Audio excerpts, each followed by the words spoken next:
Have you ever had to register onto an app or any site which will require you to put in your phone number, and they're going to send you this code through the Messages app? And when you get the code, you'll have to go into your app, open up the message, copy the code, or maybe memorize the code to input it into the app as you're registering.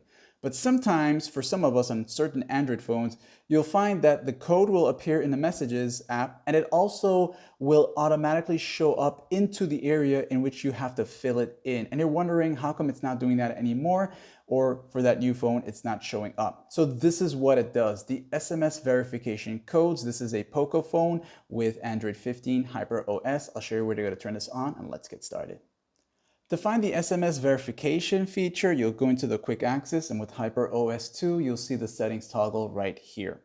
As you enter into it, you'll see all these different options.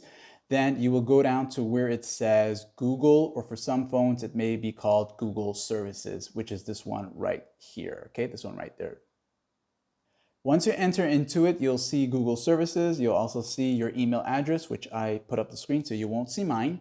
Then you'll also see recommended and all services. Go into where it says all services right here, and you'll see these different options. So go down and keep going down past all this until you reach the autofill section, which is this one right here. You'll see SMS verification codes. And at default for most phones, this might be turned off. So go ahead and turn it on. And basically you got the autofill service, which allow autofill service to enter verification codes from text messages. So this is the one that in which once you reach the part where you register and it tells you that they're going to send a code to your messages or your phone number, that code is going to appear in your messages. And instead of you having to go back and forth, it'll appear into that section where it will put in the code plus send you as a message automatically. And that's what it does. And of course, if you don't like this feature, you can just turn it off from here and like and sub.